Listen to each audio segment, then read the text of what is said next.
Hi everyone, myself Sridhar Sakla Bhaktula, working as School Assistant Physical Science in ZPHS Saravkota. I am going to present you the key points and the important bits from the lesson Human Eye and the Colorful World. This video is very much useful to the students who are appearing for the examinations like APRJC, Polyset, DIETSET, DSC, etc. Let us go into the topic. First topic is human eye. Let us learn some words related to human eye. That is, first one is least distance of distinct vision, which is denoted by L. So what is least distance of distinct vision? అంటే ఒక human I అనేది ఎంత minimum distance వద్ద ఉన్న ఆబ్జెక్ట్ని డిస్టింక్ట్గా అంటే క్లియర్గా చూడగలదు, ఆ డిస్టెన్స్నే least distance of distinct vision అంటాం. For a healthy human being this value is 25 centimeters. Next one is near point. Near point means it is the minimum distance at which we can see an object clearly. It is equal to L value, that is 25 centimeters. Next one is far point. So what is far point? The maximum distance which can be seen with the human eye is called far point. It is infinity. Vision angle or angle of vision. Vision angle is the maximum angle formed at our eye when we see the complete object. ఒక వస్తువును పూర్తిగా చూసినప్పుడు మన కంటి వద్ద ఏర్పడినటువంటి maximum యాంగిల్నే vision angle అంటాం. It's value is 60 degrees. The field of vision for a human being with one I open is 150 degrees. The field of vision for a human being with 2 eyes open is 180 degrees. అంటే ఒక కన్ను మూసి ఉంటే మనం 150 degrees వరకు చూడగలము. రెండు కళ్ళు తెరిచి ఉంటే అప్పుడు మనం 180 degrees వరకు చూడగలం. Next topic is structure of human eye. The outer most layer of the eye is called cornea. Cornea is a transparent layer, outer most layer. It protects our eye, మన కంటిని కాపాడుతుంది. Behind cornea there is iris. Iris అంటే మన కంటిలో ఉన్నటువంటి నల్లగుడ్డు. Okay, colourful part in the eye is called iris. Iris has a small opening, చిన్న hole ఉంటుంది, దాన్నే మనం ప్యూపిల్ అంటాం. ఈ ప్యూపిల్ ద్వారా లైట్ అనేది మన కంటిలోకి ఎంటర్ అవుతుంది. Iris controls the size of the pupil. Okay, that is the functioning of iris. మనం బ్రైట్ లైట్ చూసినప్పుడు ఐరిస్ కాంట్రాక్ట్ అవుతుంది, తక్కువ లైట్ లోపల ఎంటర్ అవుతుంది. డిమ్ లైట్లో చూసినప్పుడు ఐరిస్ ఎక్స్పాండ్ అవుతుంది, అప్పుడు ఎక్కువ లైట్ అనేది కంటి లోపలికి ఎంటర్ అవుతుంది. Next crystalline lens. The I lens is in the shape of convex lens. The focal length of the eye lens can be changed by ciliary muscles. Ciliary muscles అనేవి I లెన్స్కి రెండు వైపులా కూడా attach అయి ఉంటాయి. ఇవి eye lens యొక్క focal లెంత్ని adjust చేస్తాయి. Okay, the minimum focal length of the I lens is 2.27 centimeters. The maximum focal length of I lens is 2.5 centimeters. ఈ విధంగా ఐ లెన్స్ అనేది ఫోకల్ లెంత్ని అడ్జస్ట్ చేసుకోవడాన్ని ఏమంటామంటే అకామిడేషన్ అంటాం. అకామిడేషన్ ఆఫ్ ఐ అంటే సర్దుబాటు చేసుకోవడం. ఐ లెన్స్ యొక్క అకామిడేషన్ పవర్ 4.0 డయాప్టర్స్ అన్నమాట. అయితే ఈ సిలియరీ మజిల్స్ అనేవి ఎలా హెల్ప్ చేస్తాయి? ఒక డిస్టాంట్ ఆబ్జెక్ట్ అంటే దూరంగా ఉన్న ఆబ్జెక్ట్ని చూసేటప్పుడు ఈ సిలియరీ మజిల్స్ అనేవి రిలాక్స్ అవుతాయి. రిలాక్స్ అవ్వడం వలన ఈ కర్వేచర్ అనేది తగ్గుతుంది, అంటే ఈ వంపు తగ్గుతుంది. కర్వేచర్ తగ్గడం వలన దాని యొక్క ఫోకల్ లెంత్ పెరుగుతుంది, మనం డిస్టాంట్ ఆబ్జెక్ట్ చూడగలుగుతాం. అదేవిధంగా నియర్ ఆబ్జెక్ట్ చూసినప్పుడు ఈ సిలియరీ మజిల్స్ ఏమవుతాయి? కాంట్రాక్ట్ అవుతాయి. కాంట్రాక్ట్ అవ్వడం వలన కర్వేచర్ పెరుగుతుంది. కర్వేచర్ పెరగడం వలన ఫోకల్ లెంత్ తగ్గుతుంది, మనం నియర్ బై ఆబ్జెక్ట్స్ని చూడగలం. In this way ciliary muscles help to adjust the focal length of the eye lens. ఇక్కడ ఒక ఆబ్జెక్ట్ ఉందనుకుందాం. ఈ ఆబ్జెక్ట్ యొక్క లైట్ రేస్ ఇలా పడ్డాక ఈ లైట్ రేస్ అనేవి రెటీనా పైన పడతాయి, రెటీనా పైన కాన్వర్జ్ అవుతాయి. So retina forms a real inverted image, a real inverted image. Okay, the distance between eye lens and the retina is 2.5 centimeters. This is also called as diameter of the eye. Okay, ఇప్పుడు retina పైన ఈ light race పడిన తర్వాత రెటీనాలో 2 types of receptors ఉంటాయి. ఏంటవి? Rods and cones. Rods are sensitive to bright light and they identify intensity of light. Intensity of లైట్ని ఇవి identify చేస్తాయి. Versus cones are sensitive to dim light and they identify colour. ఈ విధంగా ఈ rods and cones అనేవి ఒక image యొక్క ఇన్ఫర్మేషన్ని రిసీవ్ చేసుకొని through optic nerve they send to the brain. Brain analyses the image. ఒక ఇమేజ్ రెటీనా పైన పడిన తర్వాత అది 1/16th సెకండ్ టైం వరకు అది స్టే చేస్తుంది, రిటైన్ అవుతుంది. అంటే ఆ టైంలో వేరొక ఇమేజ్ అనేది అది అబ్జర్వ్ చేయలేదు. ఈ ప్రాపర్టీనే పెర్సిస్టెన్స్ ఆఫ్ విజన్ అంటాం. ఓకే, సో ఈ ప్రాపర్టీ మీదే సినిమాటోగ్రఫీ అనేది పనిచేస్తుంది. Next topic is vision defects. First మనం తెలుసుకోబోయేది క్యాటరాక్ట్. క్యాటరాక్ట్ అంటే ఏంటంటే కంటిపైన ఏర్పడేటటువంటి క్లౌడింగ్, కంటిపైన ఏర్పడినటువంటి తెల్లటి పొరనే క్యాటరాక్ట్ అని అంటాం. దీనివలన పూర్తిగా కానీ లేదా పాక్షికంగా కానీ విజిబిలిటీ అనేది పోవచ్చు. Next one is colour blindness. Colour blindness అనేది దేనివల్ల వస్తుందంటే రెటీనాలో ఉన్నటువంటి కోన్స్ దెబ్బతినడం వలన కలర్ బ్లైండ్నెస్ అనేది వస్తుంది. అంటే వీళ్ళు కలర్స్ని డిస్క్రిమినేట్ చేయలేరు. నెక్స్ట్ నైట్ బ్లైండ్నెస్ అనేది విటమిన్ ఏ డెఫిషియన్సీ వలన వస్తుంది. అంటే వీళ్ళు డిమ్ లైట్లో చూడలేరు, రాత్రిపూట సరిగా చూడలేరు. ఇక రిఫ్రాక్టివ్ డిఫెక్ట్స్ అంటే మన ఐ లెన్స్ యొక్క రిఫ్రాక్షన్లో తేడా వలన వచ్చేవే రిఫ్రాక్టివ్ డిఫెక్ట్స్. ఇవి దేనివల్ల వస్తాయంటే సిలియరీ మజిల్స్ యొక్క పనితీరు సరిగా లేనప్పుడు ఈ ప్రాబ్లమ్స్ అనేవి అరైజ్ అవుతాయి. అందులో first one myopia. Myopia is also called as near sightedness. అంటే ఏంటంటే మయోపియాతో సఫర్ అయ్యేటటువంటి పర్సన్ అనేవాడు he can see near object, దగ్గరగా ఉన్న ఆబ్జెక్ట్ని చూడగలడు. He can't see far object, far ఆబ్జెక్ట్ని చూడలేడు. కారణం ఏమిటి చూద్దాం. ఇక్కడ ఓ అనేది మయోపిక్ ఐ తాలూకా ఫార్ పాయింట్. అంటే అర్థం ఏంటి? ఈ మయోపిక్ ఐ అనేది ఫార్ పాయింట్ అంటే ఈ మ్యాక్సిమం డిస్టెన్స్ వరకు మాత్రమే ఆబ్జెక్ట్ని చూడగలదు. ఫార్ పాయింట్ కంటే వెనుకున్నటువంటి ఆబ్జెక్ట్ నుంచి వచ్చినటువంటి రేస్ అనేవి ఏమవుతున్నాయి? రెటీనాకి ముందు అవి కాన్వర్జ్ అయిపోతున్నాయి. దానివల్ల బ్లర్డ్ ఇమేజ్ అనేది ఫామ్ అవుతుంది. ఇది దేనివల్ల అరైజ్ అవుతుంది మయోపియా అనేది అంటే ఐబాల్ అనేది హారిజాంటల్గా ఎలాంగేట్ అవుతుంది. అప్పుడు లెన్స్ అనేది కర్వేచర్ ఎక్కువైపోతుంది. లెన్స్ యొక్క కర్వేచర్ అంటే ఈ వంపు ఎక్కువైపోతుంది. వంపు ఎక్కువ అవడం వలన ఫోకల్ లెంత్ డిక్రీజ్ అయిపోతుంది. ఫోకల్ లెంత్ ఏమవుతుంది? డిక్రీజ్ అవుతుంది. యాక్చువల్గా ఐ అనేది ఇక్కడ ఉండాలి, ఇలా ఉండాలి, అంటే రెటీనా అనేది ఇక్కడ ఉండాలి.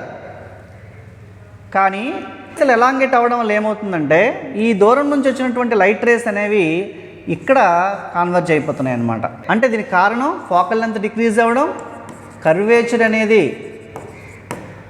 ఇంక్రీజ్ అవ్వడం, అలాగే elongation of eyeball horizontally. These are all the causes of myopia. Now, how can we correct this? We can correct this defect by using concave lens. Concave lens పెట్టడం వల్ల ఏమవుతుందంటే ఇక్కడ ఈ ఫార్ పాయింట్ కంటే వెనుకున్నట్టు నుంచి వచ్చిన లైట్ రేస్ అనేవి first ఈ కాన్కేవ్ లెన్స్ పైన పడతాయి. పడ్డాక దాని యొక్క ఇమేజ్ అనేది ఇక్కడ ఫామ్ అవుతుంది. ఓకే, ఈ ఇమేజ్ అనేది మన ఐ లెన్స్కి ఆబ్జెక్ట్ అవుతుంది.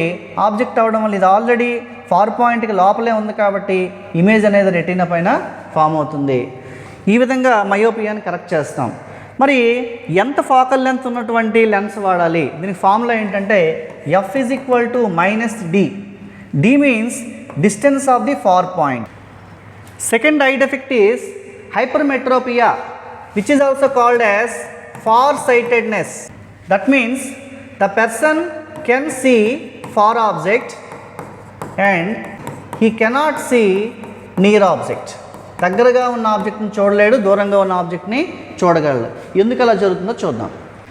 ఫస్ట్ డయాగ్రామ్లో ఉన్నది హైపర్మెట్రోపిక్ ఐ తాలూకా నియర్ పాయింట్ చూడండి. సెకండ్ డయాగ్రామ్లో ఎన్ డాష్ అనేది normal I taluka near point. అంటే ఇది 25 సెంటీమీటర్స్ ఉంటుందన్నమాట. హైపర్మెట్రోపియాతో సఫర్ అయ్యే పర్సన్ నియర్ పాయింట్ దగ్గర నుండి కానీ నియర్ పాయింట్ కంటే దూరంగా ఉన్న ఆబ్జెక్ట్ను మాత్రమే చూడగలడు.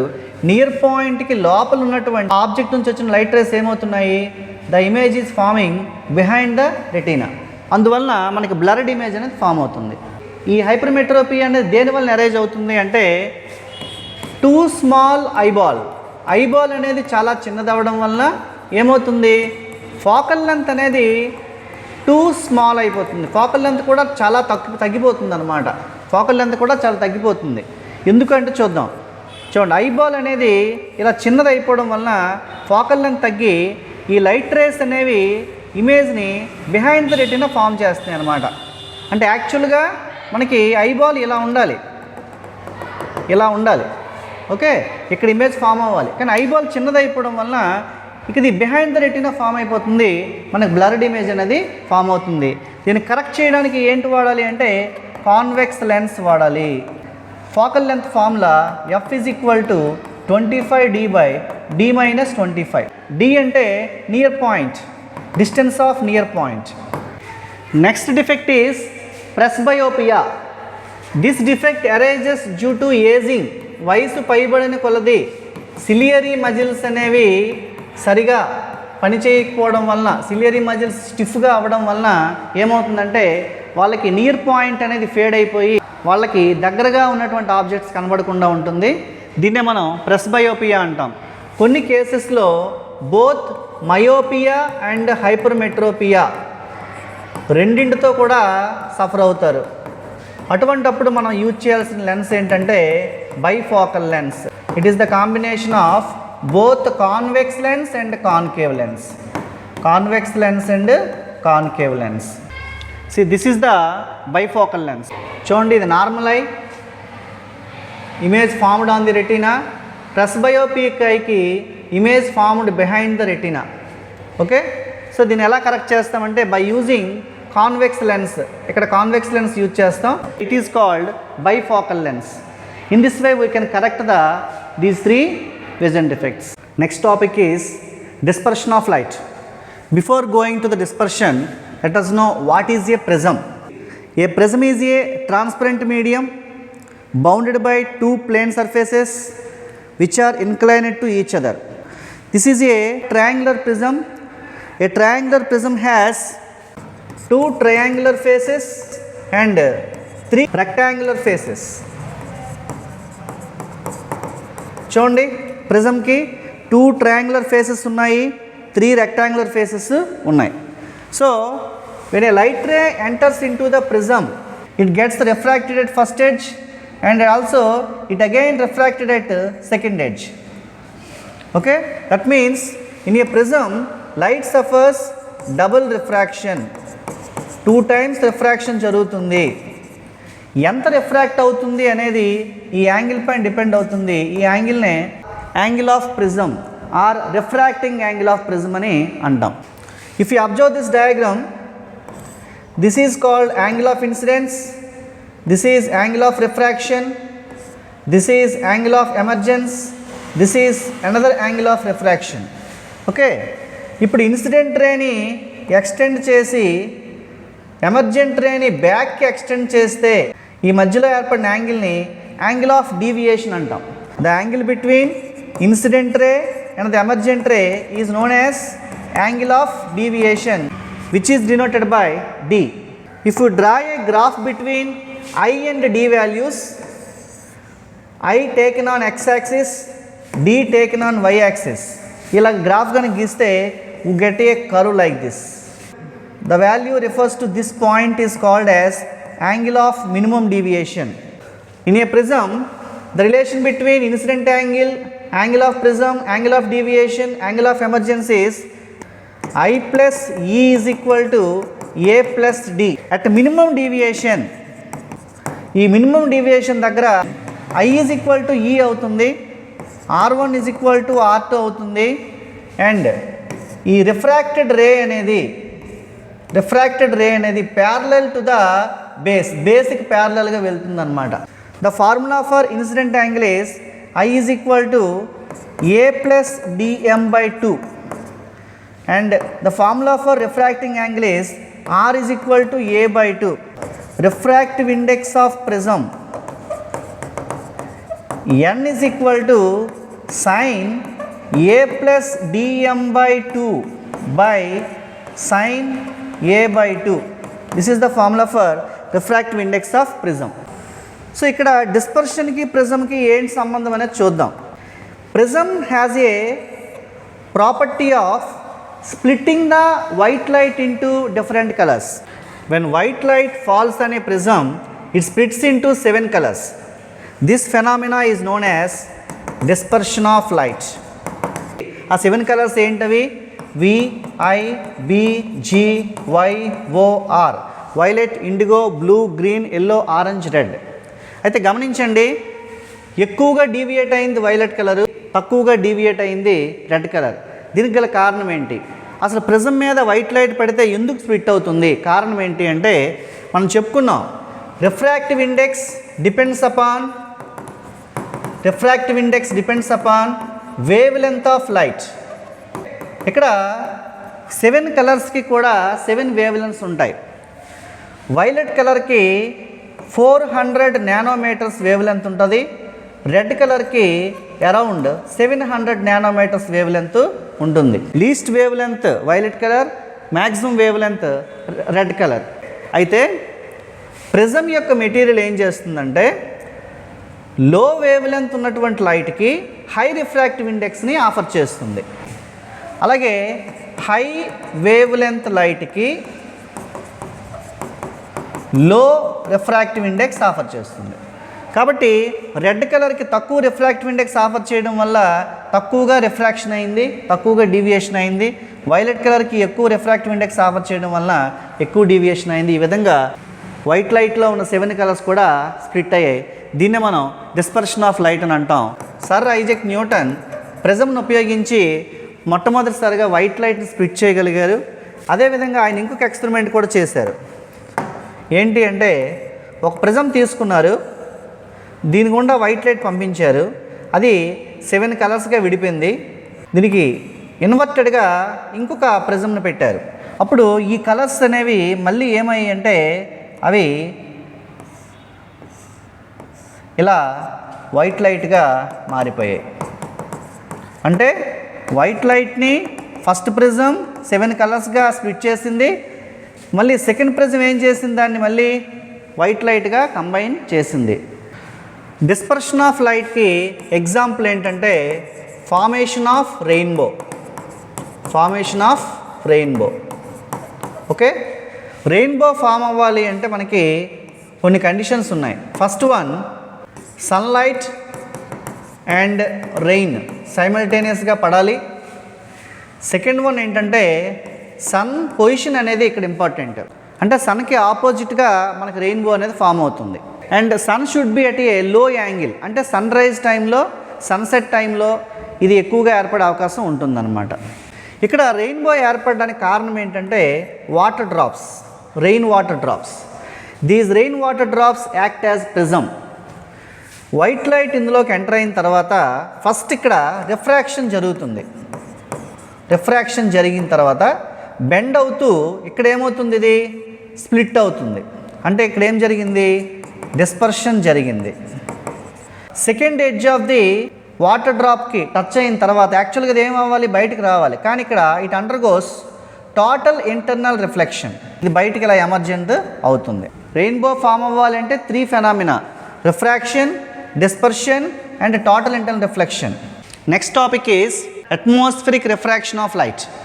సన్లైట్ ఎర్త్ యొక్క అట్మాస్ఫియర్ గుండా వెళ్ళేటప్పుడు అది కంటిన్యూస్గా రిఫ్రాక్షన్కి లోన్ అవుతూ ఉంటుందన్నమాట.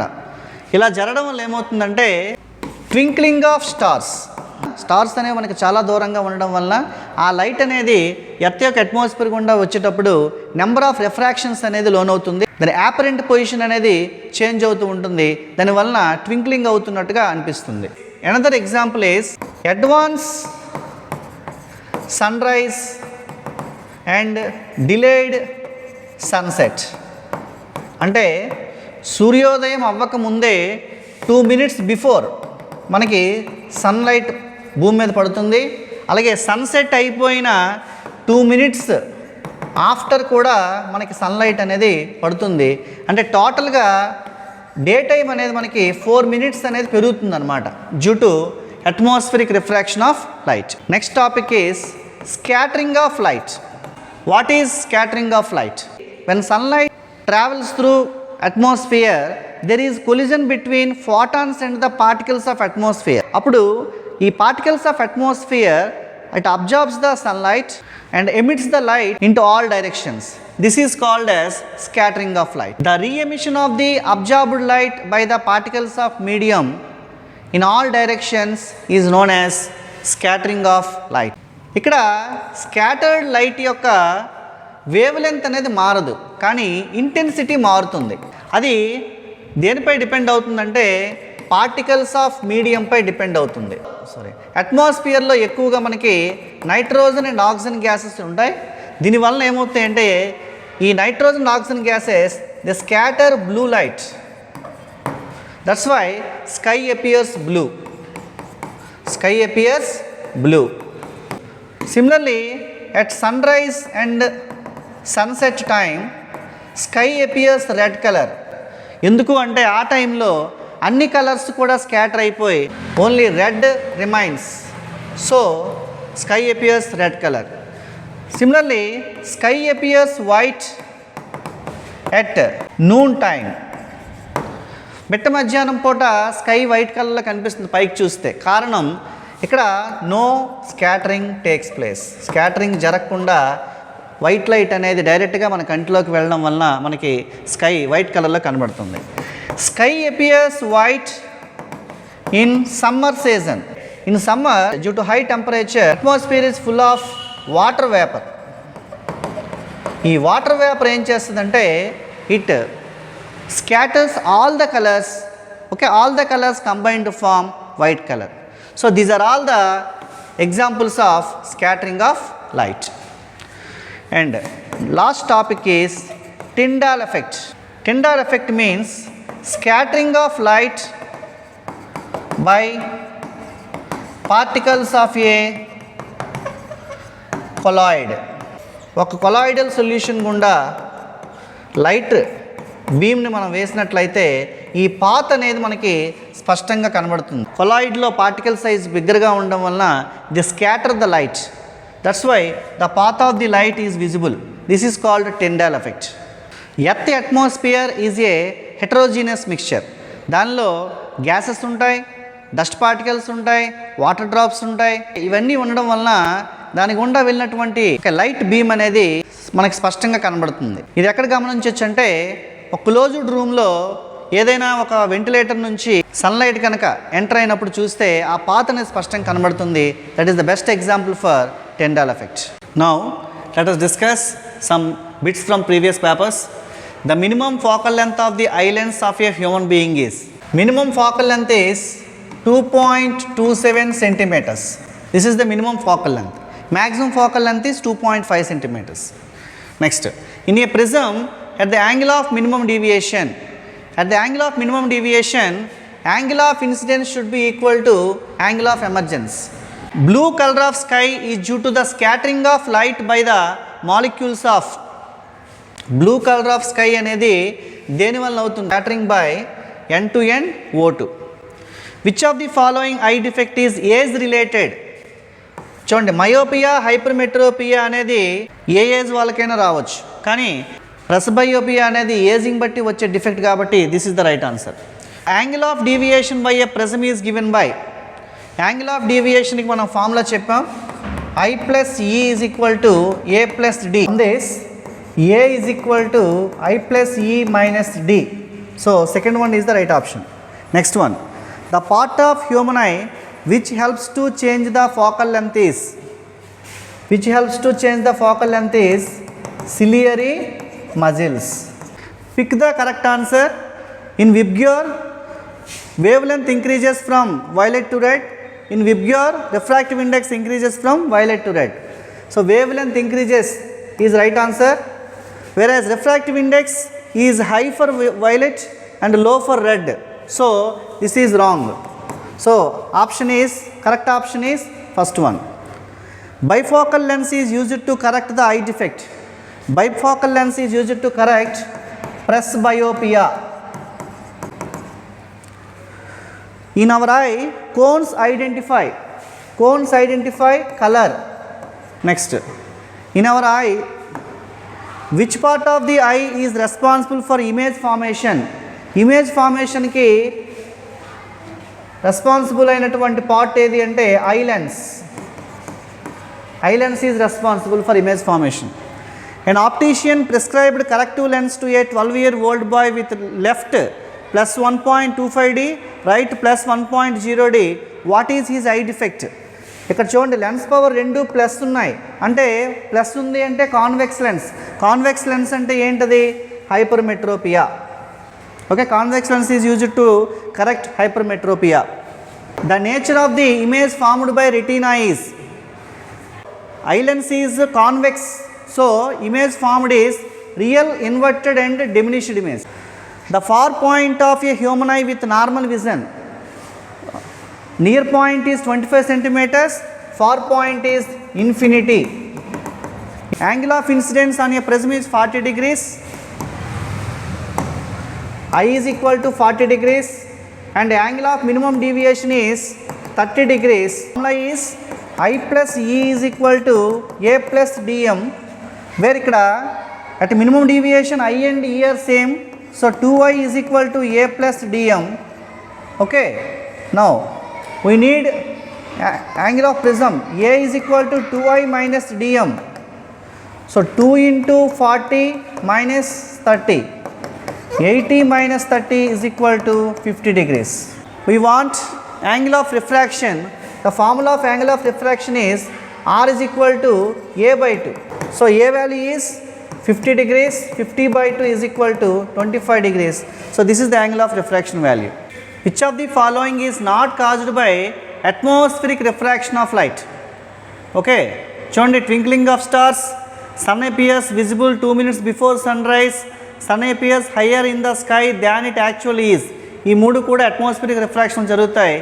Sun appear red at sunset అనేది స్కాటరింగ్ ఆఫ్ లైట్ వల్ల జరుగుతుంది, కాబట్టి that is the right answer. The focal length of a lens suggest to a person with hypermetropia is 100 centimeters. Then find the distance of near object. D value కావాలి. Formula F is equal to 25D by D minus 25. Substitute 100 is equal to 25D by D minus 25. 100D minus 2500 is equal to 25D. Now 100D minus 25D is equal to 2500. 75D is equal to 2500. D is equal to 2500 by 75. 25 3s are 2500s are. So answer is 33.33 centimeters. Okay. Next, 18th one. The wavelength corresponding to violet, yellow, red light are lambda V, lambda Y, lambda R respectively. Then wavelength of violet is least, wavelength of red is maximum. Okay, the correct answer is this one, lambda V less than lambda Y less than lambda R. The power of accommodation of normal eye is plus 4.0 diopters. The prism angle is 60 degrees. A is equal to 60 degrees. Refractive index of prism is N is equal to 1.414. Then we have to find angle of minimum deviation. The formula is N is equal to sin A plus dm by 2 by sin A by 2. Okay, substitute the values. 1.414 is equal to sin 60 plus dm by 2 by sin 60 by 2. 1.414 is equal to sin 60 plus dm by 2 by sin 30. See, 1.414 into sin 30 value is 1 by 2. Okay, is equal to sin 60 plus dm by 2. 1.414 means root 2 into 1 by 2 is equal to sin 60 plus dm by 2. Now it can be simplified as 1 by root 2 sin 60 plus dm by 2. So sine 60 plus dm by 2 as 1 by root 2 can be written as sine 45. So 60 plus dm is equal to 45 into 2. 60 plus dm is equal to 90. dm is equal to 90 minus 60, which is equal to 30 degrees. This is the angle of minimum deviation. Okay, so these are the bits from previous papers. Thank you for watching my video.